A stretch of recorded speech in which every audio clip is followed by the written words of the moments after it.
इयत्ता 9वी मराठी विषयाच्या तासिकेत मी सौ सोनाली चुरी आपले स्वागत करते. भाग 3 कविता 9वी उजाड उघडे मायरा नाही. भाग दुसरा आज आपण पाहत आहोत आणि कवयित्री आहेत ललिता गादगे.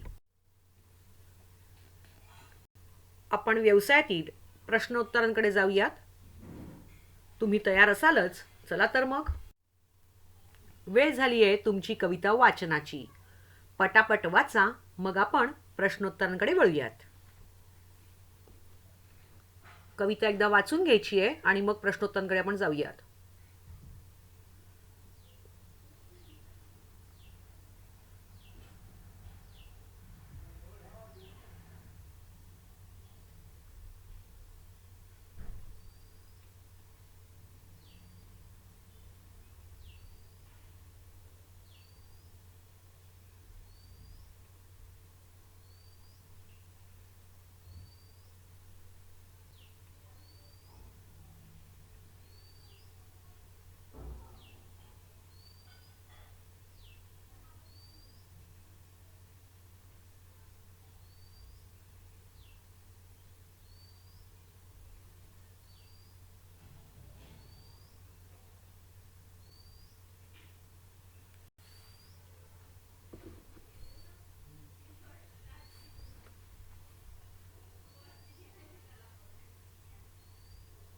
मला वाटतं तुमची कविता वाचून झाली असेल. आता आपण प्रश्नोत्तरांकडे वळूयात. प्रश्नोत्तरं सोडवत असतानाच हातात पेन ठेवायचं आहे, पेन्सिल ठेवायची आहे, जेणेकरून पटापट उत्तरं तुम्हाला तिथे लिहिता येतील आणि मग वर्कबुक इनकम्प्लीट राहणार नाहीत. नमुना 1 प्रश्न 1 पुढील कवितेच्या आधारे दिलेल्या सूचनेनुसार कृती करा. त्यातला पहिला प्रश्न विचारलाय, आकृतिबंध पूर्ण करा. काव्य पंक्तीतील रंग. आता काव्य पंक्तीमध्ये कुठले रंग आलेले आहेत ते बघा. तुमच्याकडे पाठ्यपुस्तक पण असणार आहे. दुसरा परिच्छेद बघा, त्याच्यामध्ये लिहिलंय, गर्द पोपटी लेऊन वसले मुरडता आली निंबोणी, जर्द तांबडी कर्णफुले ही घालून सजली नागफणी. म्हणजे जे दोन रंग आहेत ते रंग लिहून घ्या. पोपटी आणि तांबडा. मूळ रंग आहे तांबडा. तांबडे कानातले किंवा तांबडी कानातली अशा अर्थाने डी लावलेला आहे, तांबडी. मूळ रंग आहे पोपटी आणि तांबडा. तांबडा म्हणजे लाल रंग. कवितेमध्ये तांबडा दिलेला आहे म्हणून तुम्ही तांबडाच लिहायचं आहे. झालं? पोपटी आणि तांबडा.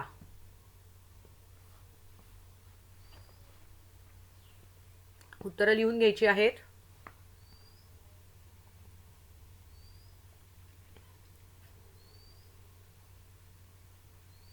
जाऊया पुढच्या प्रश्नांकडे.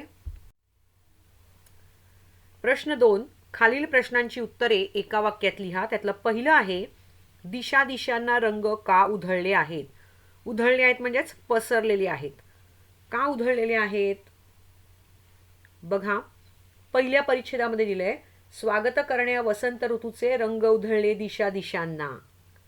मग आता मला सांगा, दिशा दिशांना रंग का उधळलेले आहेत. उत्तर आहे, वसंत ऋतूच्या स्वागतासाठी. लिहून घ्या, वसंत ऋतूच्या स्वागतासाठी दिशा दिशांना रंग उधळले आहेत.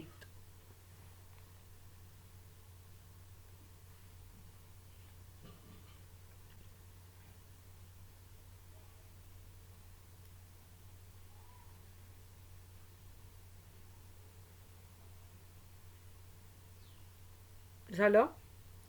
दुसरा प्रश्न आहे, दुरंगी चुनरीत कोण नटून थटून उभी आहे.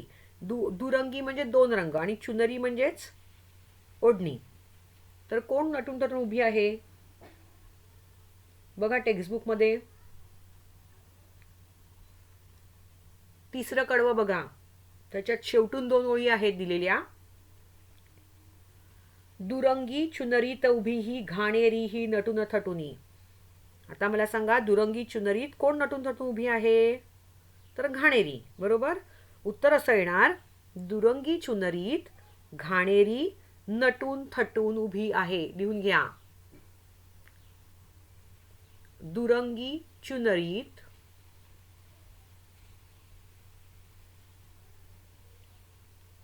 घाणेरी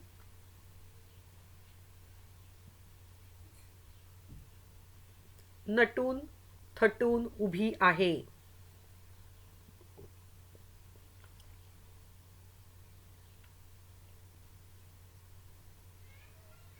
झालं?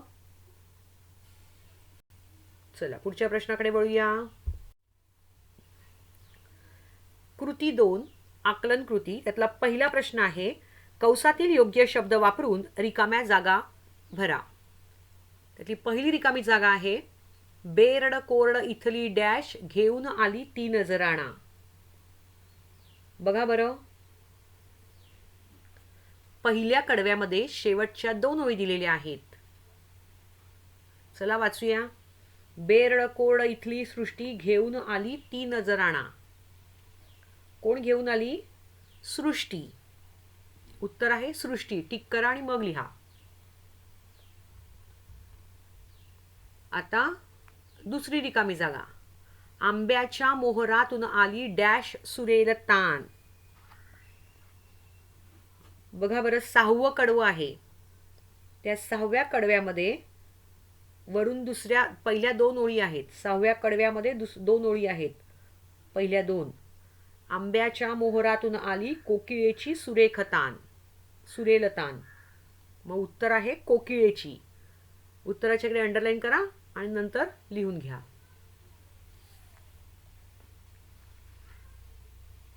कृती 2 मधला दुसरा प्रश्न, कारणे लिहा.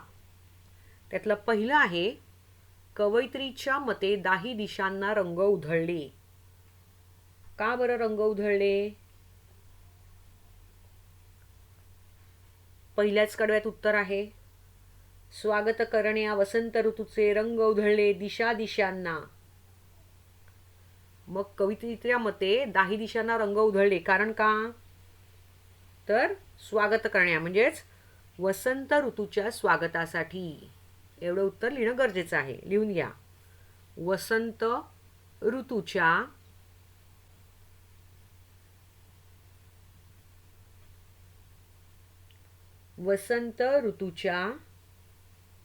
स्वागतासाठी.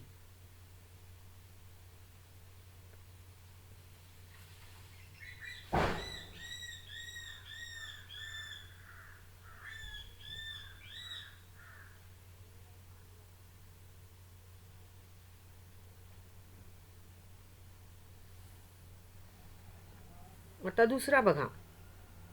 झालं लिहून ना? जगातील सर्व फुले मनात झुरू लागली, कारण का सगळी फुले झुरायला लागली? 5वं कडवं बघा, त्याच्यामध्ये उत्तर आहे, पळस फुले ही बहरून आली या मातीच्या अंकावरती, कुसुमे सारी या जगातली पाहून त्यांना मनात झुरती. मग जगातली सर्व फुले झुरू लागली.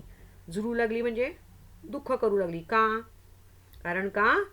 तर पळसाची फुलं कुठे पडलेली आहेत? मातीच्या अंकावरती पडलेली आहेत. म्हणून आता लिहा उत्तर, कारण पळस फुले, एकच शब्द आहे पळस फुले, कारण पळस फुले मातीच्या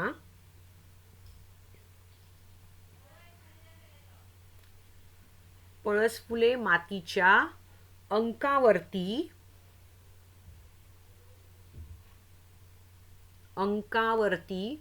अंगावरती नाही, अंकावरती असा शब्द आहे, तोच शब्दप्रयोग करायचा आहे. अंकावरती फुलून आली.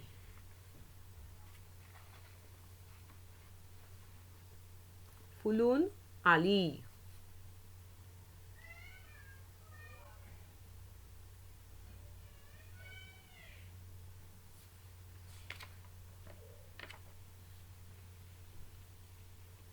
झालं लिहून? चला आता पुढच्या प्रश्नाकडे वळूया. कृती 3 कवितेतील शब्दार्थ.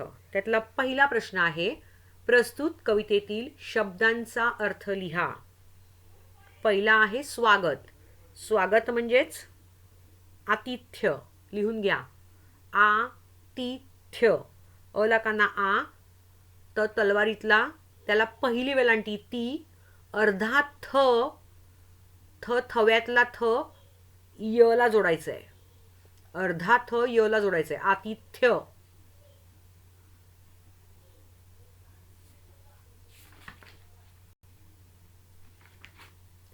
झालं. पुढचं आहे सृष्टी. सृष्टी म्हणजे निसर्ग. न नळातला न, त्याला पहिली वेलांटी नी, स आणि ग वर रफार येणार. सर्ग, निसर्ग. मग ग वर रफार येणार. निसर्ग.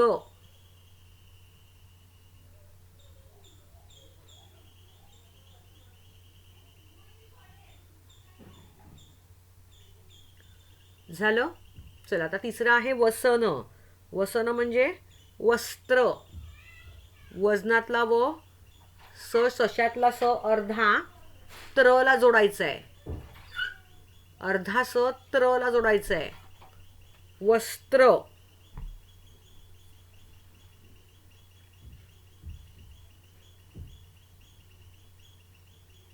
किंवा स्लॅश करून लिहा कपडे. वसन म्हणजे वस्त्र किंवा कपडे.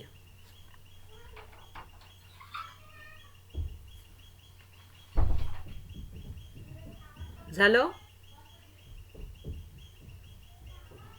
चौथा आहे कर्णफुले. कर्णफुले म्हणजे कानातील दागिना. दागिनेचा गी पहिला येणार. कानातील, ती दुसरा. कानातील दागिना.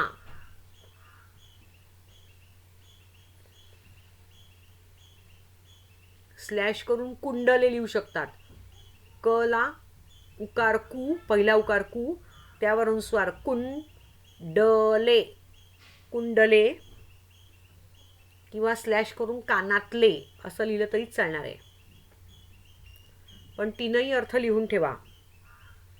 कानातील दागिना, कानातले आणि कुंडले.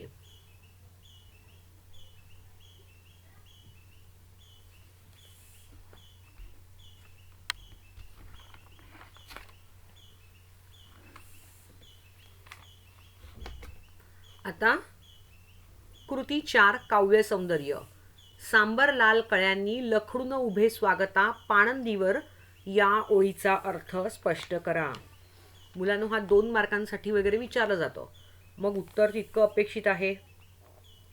6 एक ओळी तरी किमान पाहिजेत. मग सुरुवात कशी करायची आहे मी सांगते. तुम्हाला हवं तर लिहून घ्या किंवा तुम्ही तुमच्या मनाने लिहा. पण सुरुवात कशी करायची ती मी सांगते.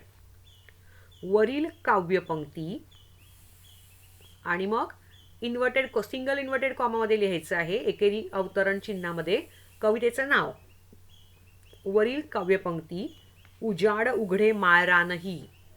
उजाड उघडे मायरा नाही एकेरी अवतरण चिन्ह सिंगल इन्व्हर्टेड कॉमामध्ये लिहायचं आहे, कारण ते कवितेचं नाव आहे. मग आपलं वाक्य कसं झालं? वरील काव्यपंक्ती उजाड उघडे मायरा नाही या कवितेतील आहे. सवयच करून घ्या लिहायलाही, मग 10वीला जड पडणार नाही तुम्हाला. झालं लिहून? पूर्णविराम द्या वाक्य संपलं म्हणून आणि पुढे कंटिन्यू करा. या कवितेच्या कवयित्री, या कवितेच्या कवयित्री. आता कवयित्रीचं नाव लिहायचं. कोण आहेत? ललिता गादगे या आहेत. वाक्य संपलं म्हणून पूर्णविराम फुल स्टॉप द्या. त्याच्याच पुढे कंटिन्यू करा. त्यांनी या कवितेत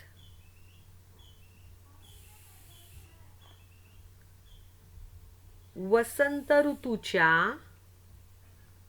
त्यांनी या कवितेत वसंत ऋतूच्या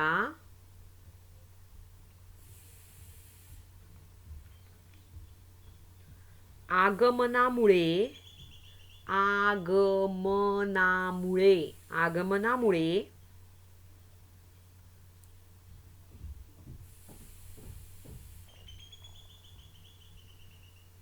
सृष्टीच्या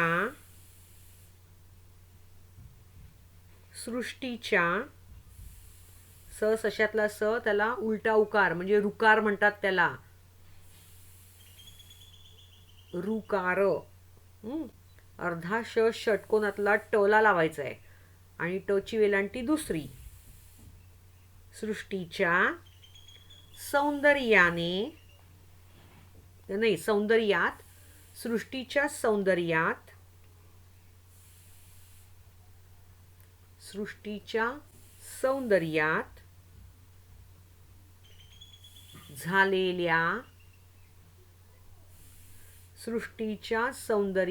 झालेल्या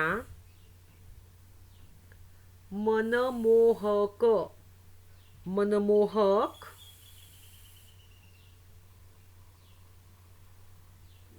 बदलाचे लावर अनुस्वार बदलांचे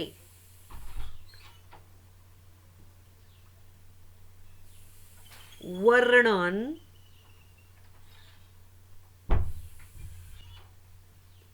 केले आहे. बदलांचे वर्णन केले आहे.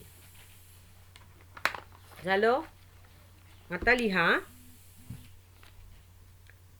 पान नंबर 107 जिथे तुमच्या कवितेचा अर्थ दिलाय वर्कबुक मध्ये ते 107 पेज ओपन करा. त्याच्यामध्ये शेवटून दुसरी ओळ बघा. सांबर वृक्ष तसेच सांबर वृक्ष देखील. तर तसेच हा शब्द न घेता सांबर पासून घ्यायचं. सांबर वृक्ष देखील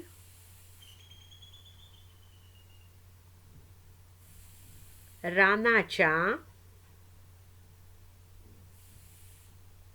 त्या चिंचोळ्या म्हणजे छोट्याशा चिंचोळ्या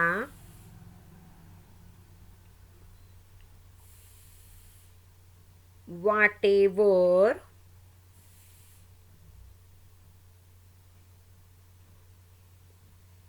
दोन्ही बाजूला लाल कळ्यांनी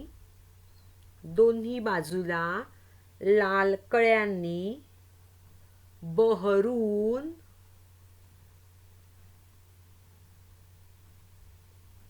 वसंत ऋतूच्या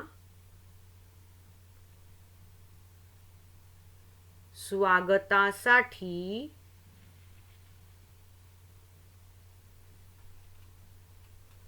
उभे आहेत असा त्याचा अर्थ आहे काव्य सौंदर्याचा. असं हे काव्य सौंदर्य आलं पाहिजे. आता तुम्ही 10वीची तयारी करत आहात त्यामुळे हे असंच लेखन छान आलं पाहिजे. चला आता पुढच्या प्रश्नाकडे वळूयात.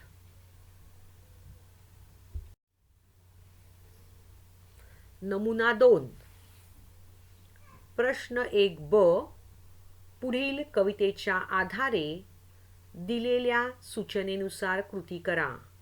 कृती 1 आकलन कृती.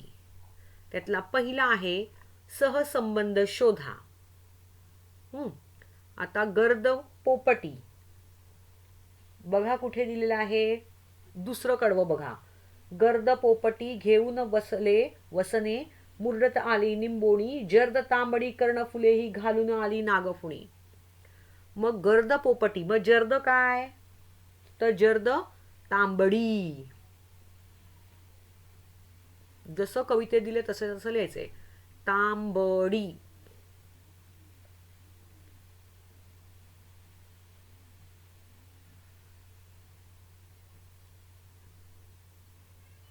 झालं लिहून. आता दुसरं बघा.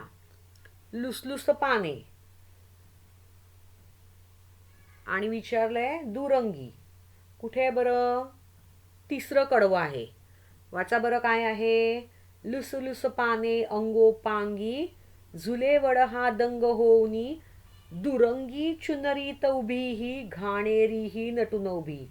मग लुसलुस पाने, मग दुरंगी काय येणार? दुरंगी म्हणजे दोन रंगाची. काय येणार? चुनरी. चुनरीत म्हणजे दुपट्ट्यामध्ये. हां, मग शब्द लिहायचे आहेत चुनरी. दोन रंगांची काय आहे? चुनरी. चुनरी म्हणजे दुपट्टा. लिहा चुनरी.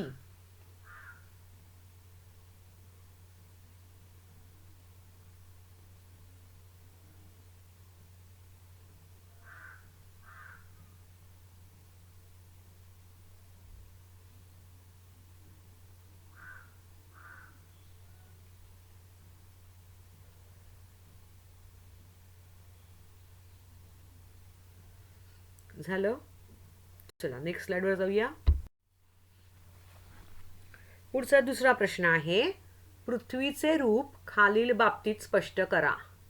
आता मध्ये दिले वसंत ऋतू. पृथ्वीचं रूप वसंत ऋतूमध्ये कसं असतं? तर दोन प्रश्न विचारलेत. आगमनापूर्वी आणि आगमनानंतर.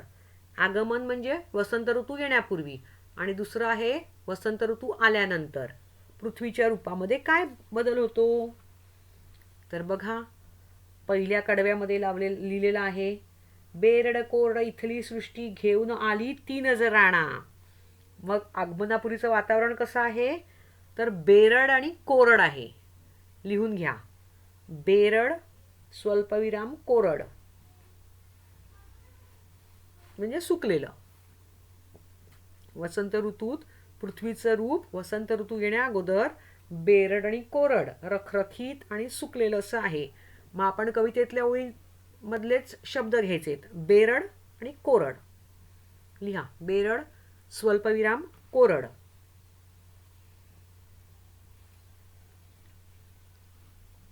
आता आगमनानंतर काय आहे? बघा शेवटी 6व्या कडव्यामध्ये दिलेलं आहे. आंब्याच्या मोहरातून आली कोकिळेची सुरेल तान उजाड उघडे मारानही गाऊ लागले वसंत गान. म्हणजेच उजाड उघडे मारान सुद्धा वसंताचं गाणं, वसंत ऋतूचं गाणं गाऊ लागलेली आहेत. म्हणजे आगमनानंतर काय आहे? गाऊ लागले वसंत गान. लिहून घ्या.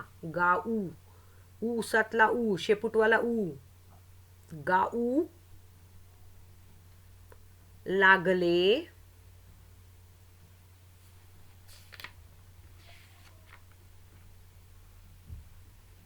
गाऊ लागले वसंत गान. एकच शब्द आहे वसंत गान. गान म्हणजे वसंत ऋतूचं गाणं. गाऊ लागले वसंत गान.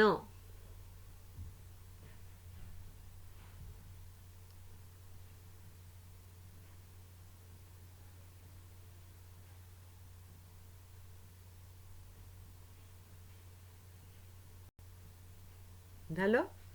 चला आता पुढच्या प्रश्नाकडे वळूया. कृती 2 आकलन कृती. पहिला प्रश्न आहे. समान अर्थाच्या काव्यपंक्ती शोधून लिहा. समान अर्थाच्या म्हणजे अर्थाची ओळ दिलेली आहे आणि कवितेची ओळ शोधून लिहायची आहे. त्यातला पहिला अर्थ दिलेला आहे. वसंतात रंगांची उधळण झालेली असते. म्हणजे सर्वत्र रंग पसरलेले दिसून येतात. अशा अर्थाची कुठली ओळ आहे? बघा बरं टेक्स्टबुकमध्ये.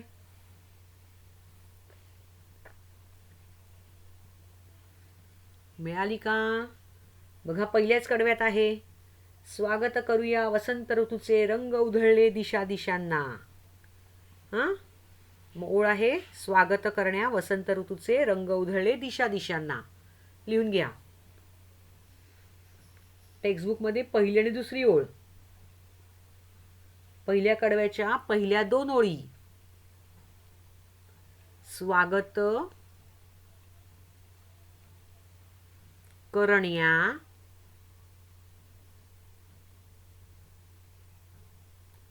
वसंत ऋतूचे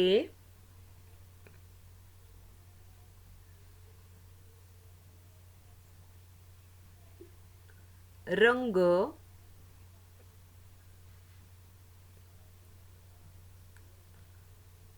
उधळले, दिशा दिशांना. झालं?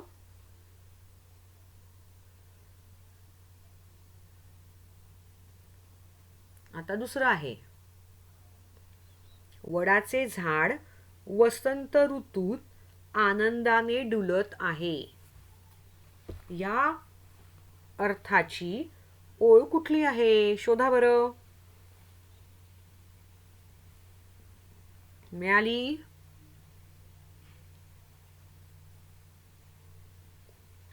बघा तिसऱ्या कडव्यामध्ये आहे. वडाचे झाड वसंत ऋतूत आनंदाने डुलत आहे. अशा अर्थाची ओळ कुठली आहे? तिसऱ्या कडव्यामध्ये पहिल्या दोन ओळी आहेत बघा. लुसलुस पाने गोपांगी, झुले वड हा दंग होऊनी. बरोबर? लिहून घ्या त्या ओळी. वडाचे झाड वसंत ऋतूत आनंदाने डुलत आहे या अर्थाची काव्यपंक्ती लुसलुस पाने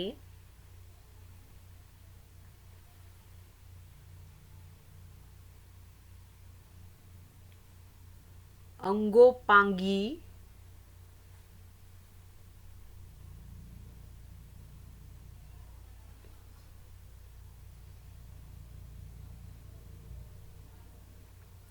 झुले वड हा, झुले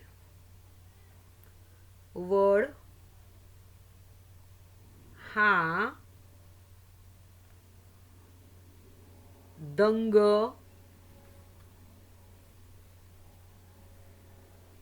होऊनी.